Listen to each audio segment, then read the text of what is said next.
Hola chicos, chicas, ¿cómo están? Bueno, soy Susana, ya me conocen, pero bueno, no desde el área de música. Vamos a ver el periodo musical barroco. Este periodo se extendió a continuación del Renacimiento, que debe haber sido el último periodo musical que vieron durante el año pasado. En este periodo, que se extiende desde el 1600 hasta 1750, ustedes como saben, no podemos determinar fechas exactas, sino que son siempre transiciones entre un periodo y otro. Se van desarrollando nuevas técnicas o nuevos instrumentos que hacen que haya una transición. Una de las características principales de este nuevo periodo, el barroco, es el estilo recargado y dramático, que no solo lo vamos a ver en lo musical, sino que también lo vamos a ver en lo visual. Ya van a tener oportunidad de verlo desde lo visual. Pero a mí me gustó incluir esta imagen en la diapositiva que nos muestra un poco este estilo recargado. Creo que podemos ver la cantidad de personas que hay con sus ropas, con sus instrumentos, haciendo diferentes cosas, unos tocando, otros mirando, otros leyendo. Un poco esto nos muestra lo recargado. Y acá abajo tienen la fuente de donde saqué la imagen. Es algo importante a realizar cada vez que vayan a hacer un video, un PowerPoint. Siempre citen la fuente de donde extrajeron la imagen o la información. Esto es muy importante. Bueno, otra de las características del periodo así en general es que hay menos idealismo y más humanidad. ¿Qué quiere decir? Deja de ser nuevamente el centro Dios para centrarse en el ser humano, en la persona. Y esto desemboca también en lo emocional, en lo que las personas sienten. Vamos a seguir avanzando. Desde lo instrumental vamos a comenzar a hablar de la polifonía.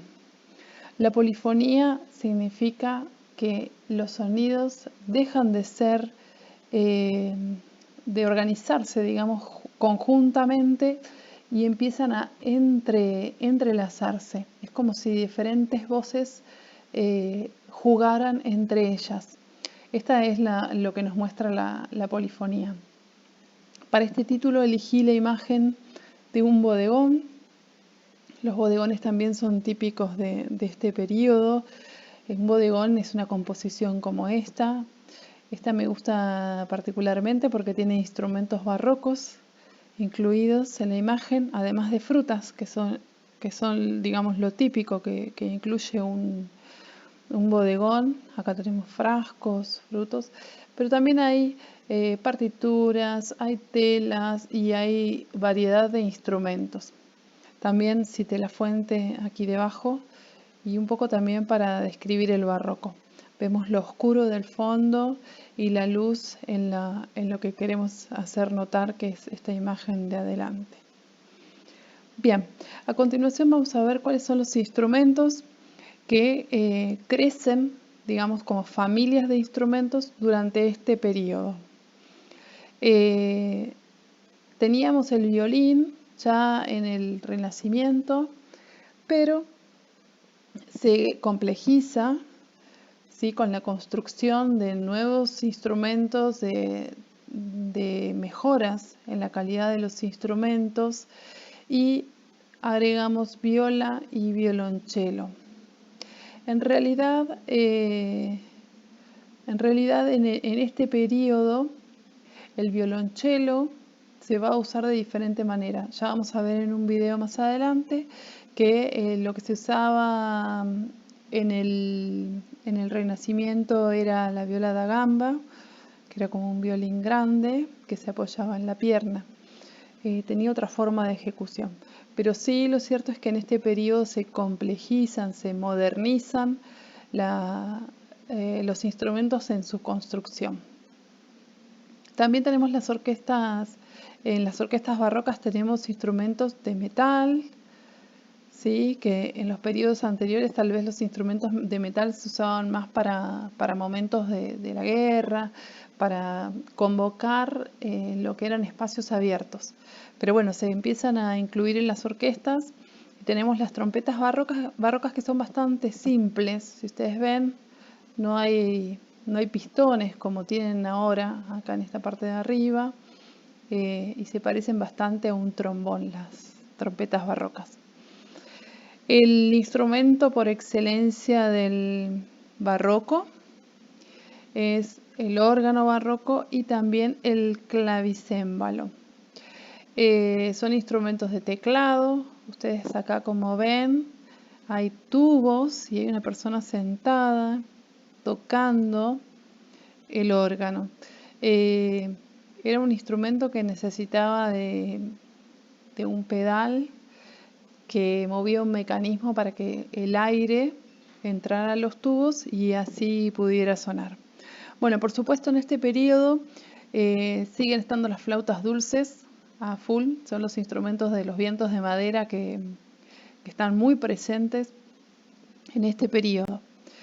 Y vamos a ver entonces, ya que vimos algunos de los instrumentos que hacen crecer la orquesta, las formas instrumentales. Cuando hablamos de formas instrumentales, hablamos de tipos de organización a partir de lo orquestal o de pequeños grupos de instrumentos. En lo orquestal vamos a ver suites, o escuchar en realidad suites, concierto grosso, oberturas y sinfonías. Mucho cuidado con sinfonía en el sentido que está puesto aquí, porque en el barroco la sinfonía no es la sinfonía compleja que vamos a conocer más adelante, en donde toda la orquesta suena, sino que sinfonía en el barroco tiene el sentido de una conjunción de variaciones que hacen los instrumentos y que tocan juntos, pero no tiene el sentido de sinfonía compleja que va a tener más adelante.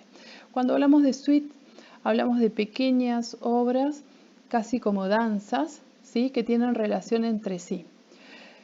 El concierto grosso es muy importante en este movimiento, porque es un concierto, sería un concierto grande, en el que dialogan el pequeño grupo de instrumentos o solistas, también se les llama soli en italiano, y el gran grupo, o sea, la orquesta completa. Es como un diálogo, pequeño grupo, gran grupo, o solista y el gran grupo. Eso es lo que significa concierto grosso. Bueno, sabemos que en la música tenemos muchos términos en italiano, por eso está escrito en italiano.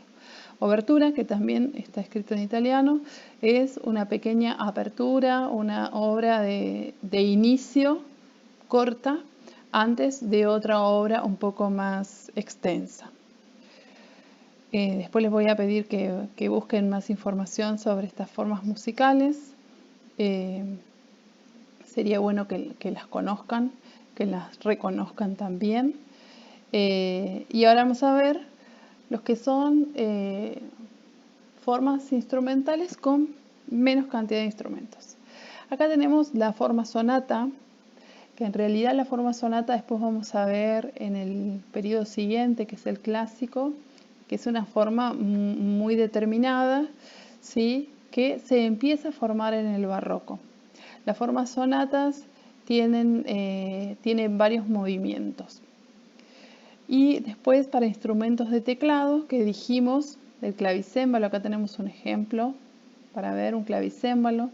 Era muy característico los adornos en dorados en los instrumentos, y también las teclas al revés, las teclas negras, las más grandes, y blancas, las más chiquitas.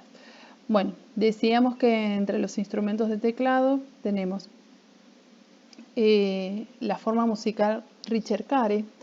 Ricercare es una forma musical o una composición propia del siglo XVI y XVII, y ricercare significa buscar o descubrir. Y esto tiene su antecedente en los trovadores. No sé si recuerdan, cuando vieron los trovadores, que hay una búsqueda en el proceso de la composición. Es como que no es una composición cerrada, sino que hay una búsqueda en la composición. Después tenemos las tocatas, variaciones y fugas. Tocatas y fugas, generalmente hay una muy conocida de Bach, la tocata y fuga de Bach, que tienen, digamos, como dos características. Justamente tocata y fuga son partes del Ricercare, de esa búsqueda en la composición. Ahora, la tocata es más lo que se dice homófono, que los instrumentos suenan como todos más juntos, como si fueran acordes. En cambio, en la fuga hay como juegos de líneas melódicas intercambiando entre sí. Esa es la diferencia entre tocatas y fugas. Y las variaciones eran ejercicios que se hacían para, digamos, para mejorar la técnica del instrumento. Bach escribió muchas variaciones y dentro de las variaciones podemos decir que las variaciones más complejas fueron las que se llamaron sinfonías, que no es el mismo sentido de sinfonía que vamos a ver más adelante. A continuación vamos a ver, bueno, me faltaban las danzas, es otra de las formas musicales. Ya les dije que la suite, cuando hablábamos de la orquesta, la suite también tenían como formas danzables, son como formas muy amenas. En la siguiente diapositiva vamos a